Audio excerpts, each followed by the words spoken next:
carraanaa kannuudhaaf galatoomaa jecha wantoonni baay'een nageenya wajjin wal qabatee wanni baay'een ka'ee ture. Ani kaniin dhufee Harargee baarraa'ee keessattuu miseensonni caffee kaan kakaasan irra baay'een dhageettiidhaani nuti keessa. Kanaaf nageenya rakkoon nageenyaa Harargeedhaaf ajandaa guddaadha. Nuti kan duula nurra banaa jiru mootummaa naannoo Somaaleeti. Liyyooyilii naannoo Somaaleeti. Mootummaa jechuudha ummaticha osoo hin ta'in mootummaa naannoo Somaaleeti. Kana kan nu jechisiisu keessattuu aanota godina Harargee ba'aa keessa jiran gara aanota jaharratti naannoo daangaa sanirratti miidhaa garaagaraa kan geessisaa jiru liyyuu haylii waraana naannoo Somaaleeti jechuudha. Kunis miidhaa gama kanaan ga'e wajjin qabatee dubartiin teenya isaaniin gudeedamaa jirti. Dubartii teenya gudeedaa jiru liyyuu haylii naannoo Somaalee. Qabatamaan dubartiin sababa kanaan miidhamtee hospitaala Harariyoot faanaa jiru jira. Tanaaf rakkoon isaan gama kanaan geessisu jiran ummanni naannoo sanii dubartiin naannoo sanii godaanaa jiru. Manni barumsaa cufamee jira.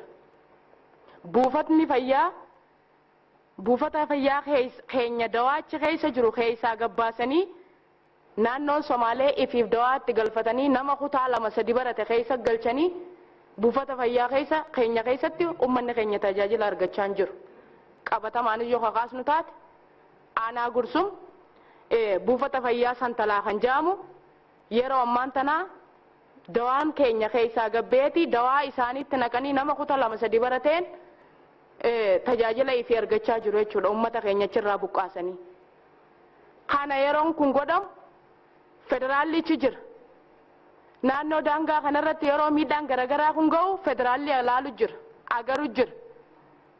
Nuti kan naannoo keenya irratti miidhaan geessisaa jiru mootummaa naannoo Somaalee akka jiru ta'ee federaallinis nu ilaalu jira yaadachuun qaban.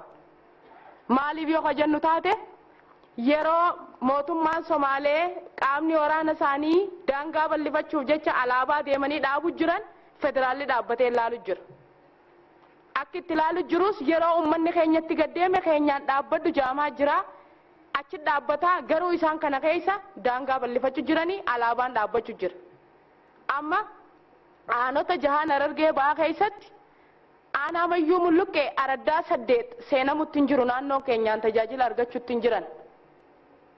Aanaa cinaaksan araddaan 8 seenamutti hin jiru tajaajila argachaa hin jiran. Akkaatuma saniin aanota hunda keessatti aanaa qumbii araddaan 6 seenamutti hin jiru tajaajila argachaa hin jiran. Qabamee jira jechuudha kun naannoo Somaaleetiin alaabaa isaaniitiin federaalli agaru jira laalu jira.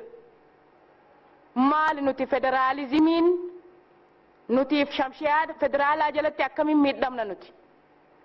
Maaliif nun laale federaalli odoo isaan jiraniiti? Harargee lixaas yoon ka fudhannu taate bordoddee irratti liyyuu haylii qabatamaan dhukaasa banu jiru harka qabameeti amma to'annaa galee to'annaa jala jiru. Liyyuu hayliin waraana Somaalee harka qabamee federaalli harkaa qaba yeroo ammaan tanaa kana makiinaadhaan isaanii duula banu jiru. Makiinaadhaa wajjin qabamee jechuudha. Tanaaf nuti addatti naannoo keenya maaliif nurratti xiyyeeffatama? Lafti nuti kunneen kan hin jirtu daangaan nuti isaanii bal'ifnu hin jiru. Tanaaf xiyyeeffannaan naannoo kanarra jiru naannoon keenyaas akkamiin ilaalu jiru inni bal'aan hojjetamaa akka jirus ni garra miidiyaanis ni hordofu. Tanaaf mootummaan Somaalee olaantummaan seeraa nuti naannoon keenya kabaju kan isaan hin kabajne kophatti maali? Yeroo amma duraa caffee amma duraa irra kaasaa turree jira. Yeroo caffee irra nuti kaasnu hoggansi naannoo keenyaattis akkaataan itti ilaalaa ture rakkoo qaba. Dhimma dheedumsaati walitti bu'insa bishaaniitu nuun jaamaa ture. Deebi'ee rakkoon sanii hiikkachuu dhabuudhaanii har'aan tana sadarkaa kanarra gahee jira jechuudha. Sadarkaan ummanni Harargee amma irra jiru inni guddaan kana. San bira dabaree bara araddoota qabataman kana bira dabareeti magaalitti aanaa barbaadu jiru bara magaalaa. Magaalitti amma baabbilees araddoota hanga qabatanii magaalaa baabbilee barbaadu jiru. Aanaa qumbiidhaa araddoota 6 qabataniitiin magaalaa minoo barbaadu jiru. Gursumiis akkasuma cinaaksaniis akkasuma. Kanaaf rakkoo hammaataa kana kana jol qabatee miidhaan saba keenyarra ga'u jiru dubartiin gudeedamu jirtu gochaan suuqannee isaan hawaasa keenyarra ga'u jiru haalli mattaawaqaan naannoo Oromiyaa ittiin dalaynee jira jechuudha. Amma uummanni cinaaksan Jijjiga keessa dabareeti kan magaalaa guddittii godinaa dhufu. Mattaawaqicha san qabachuu isaanii yoo argan taate odaa bicha laaluu liyyooyiliin Somaaleeti.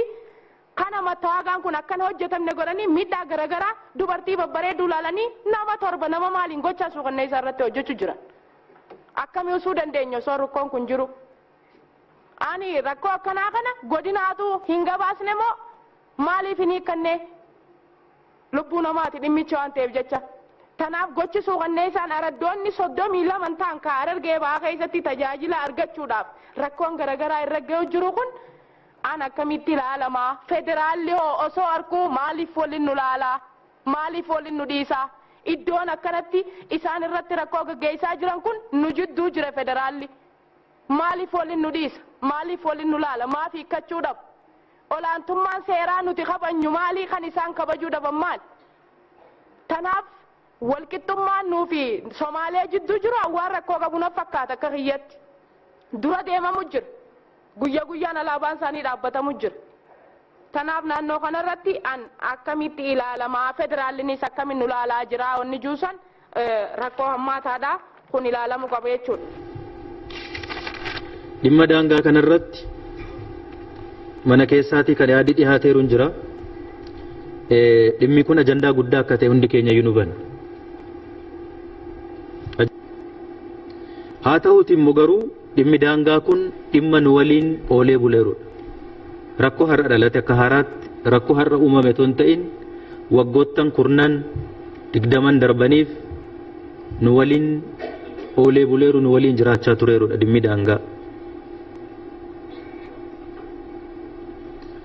Naannoon keenya naannoo hunda wajjiniin naannoo wal daangessu naannoo hundaan naannoo marfamee jirudha.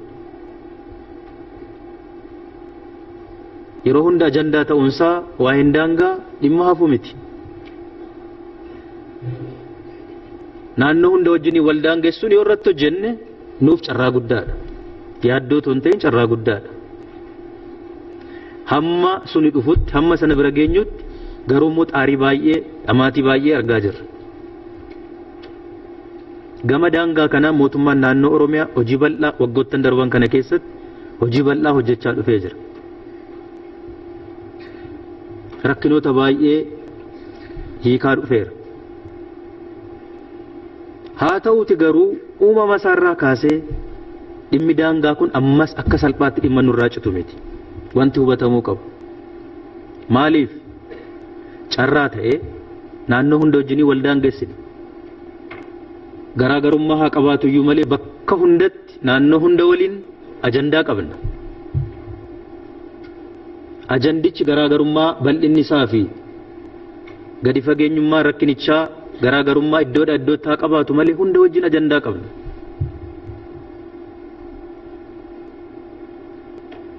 Maaliif ajandaa ta'a?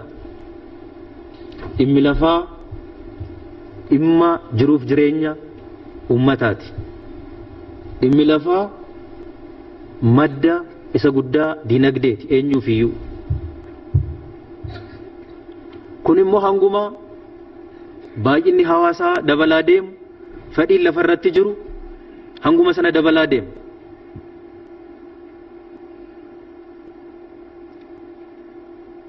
Kanaaf dhimma yeroo tokkotti yeroo barbaanne kana keessatti torban kana dhimmi kun haa dhumu dhumuutu irra jiraata jennee akkasitti murteessine keessaa deebi'uu dandeenyu miti dhimmi daangaa.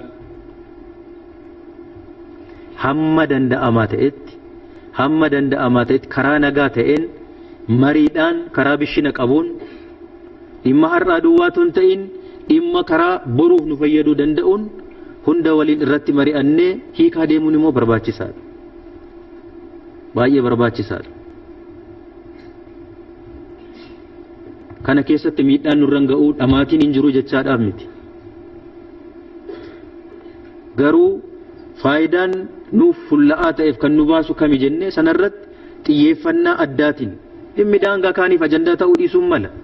Nuuf garuu ajandaa guddaadha, hojii manaa guddaadha waan ta'eef dhimma yeroo gabaabaattis nurraan cinne waan ta'eef yoommoo sirnaan hoogganuu baanne balaan inni qabu miidhaan inni qabu guddaas waan ta'eef ummatu nu marsee jiru hundaa waliin wal dhabne ummatu nu marsee jiru hundaa waliin gamaa gamanaan ganamaa galgala walitti dhukaasaa jiraachuun nuuf hin malu nuuf hin ta'u. haa ta'uuti immoo garuu uummatarra miidhaan itoo ga'u waan nuti nagaa barbaanne duwwaaf inni kaan itoo hin barbaadin akka sanatti haa hojjennu miti faayidaa keenya waliiniif gamaaf gamanaan deemee mirga uummata kanaa eegsisuudhaaf bifa bishina qabuun tasgabbii qabuun hojjechuun baay'ee barbaachisaadha. ergaan kana jedhee dhimma daangaa kanarratti rakkinoonni garaagaraa jiru. hiikuu keessattis yeroo gallee ilaallu wantoonni rakkoo ta'an tokkoffaa ajandaa tokko yeroo dhalate sana keessatti dafnee kutuu dhabuun keenya dafnee yeroodhuma sana ajandaa sana cufuu dadhabuun keenya hanguma ooshinee bushine oolee bule turu deemee walitti kuufamee rakkoo nutti fidaa jira.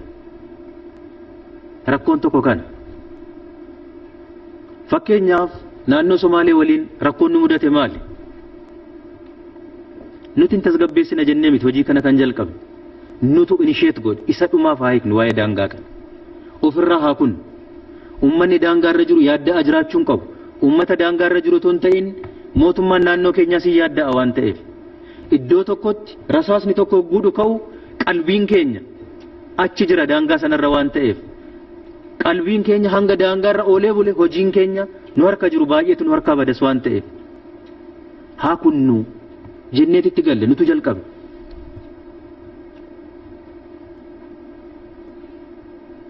jalqabuu duwwaa ton ta'in yaada fala ta'uu danda'an qabannee garee dhimmi laallatu waliin anis ji'oota sadan darban kana keessatti yeroo 5 deddeebi'een jira. irratti mari'annee jirra. marii sasalphaa ton ta'in halkaniif guyyaa fixu. rakkinni jiru maali daangaa kana keessa? tokko referendamiin bara 1997 gaggeeffame sagalee uummataatiin akka adda ba'u taasifame yeroodhuma sanatti battaluma uummanni sagalee kennetti gargar baasanii bulchiisa itti hundeessanii bushuu dhabuun akkasitti tursiisuun har'a rakkoo fidee jira. hin taane baay'een isaa hanga ammaattis wanti gaariin jiru aadaadhaanis yoo ta'e darbee rakkina uumamni irratti fe'e rakkoo bishaanii fi marga irratti al tokko darbee wal dhaba malee hawaasni kun uummanni kun diinummaa waliin qabu walirraan qabu jibba walirraan qabu. rakkoo uumamni itti fe'e irraa ka'e yeroo wal dhabu wal dhabees akkatti immoo waliin mari'ate hiikus hin beeka. sana bira dabarree nutti dabarree uummanni dhiiga akka wal dibu goona taanaan hin ta'u. kun akka hin taane immoo of eeggannoo cimaadhaan kan nuti hojjetaa jiru. kanas ta'e immoo nagaa uummata naannoo keenyaa eegsisuudhaafis hamma humni danda'ettis irratti hojjetamaa jira. wanti falanuu ta'u akkuma sila jedhe walitti dhufeenya uummatootaa cimsuuf fala isa dhumaa karaa ta'uu danda'uun yaannee irratti hojjechuu nagaa uummata kana eegsisuudhaafis uummata kana ijaaruu qaama nageenyaa keenya cimsuun nagaaf tasgabbii naannoo keenya eegsisuu humna danda'u sana cimsuun sana qofaa ton ta'in badii qaqqabeefis qaamni itti gaafatamummaa fudhachuu qabu. amma badii kana keessatti yoo akka nama dhihootti beekna yoo taane dhugaadha nurras rakkoon ga'ee jira.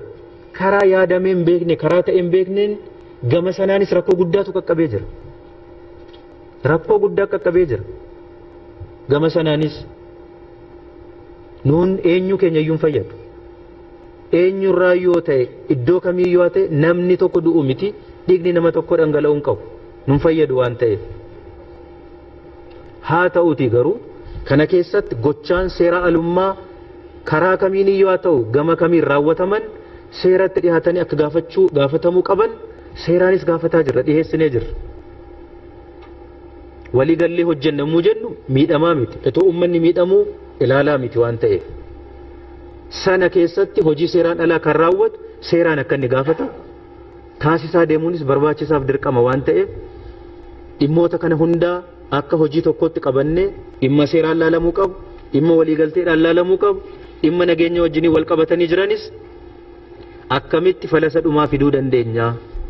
Har'a qofa otoo hin ta'in boru kan jedhu ija kanaan ilaallee kan irratti hojjetaa jirru ta'uu umasaa ibsuudhaa fi kabajamaa miseensa caffee keenyaas dhimma kana sirriitti hubannee tasgabbii guddaaf of eeggannoo guddaadhaan haa ta'uuti immoo garuu karaa itti fala fiduu danda'uun wal cina dhaabbannee wal deeggaruudhaan irratti hojjenne rakkoo daangaa qabnu bakka bakkatti amma rakkoo iddoo tokko lamaa otoo hin ta'in rakkoo akka waliigalaatti qabnu akka hojii guddaa tokkotti fudhanne akkamitti hiikuu qabna kan jedhu hojii keenya manaa isa guddaa tokko waan ta'eef ija kanaan yoo laallee dhimma daangaa kana yoo akkasitti ilaalletu gaarii ta'a jenneeti.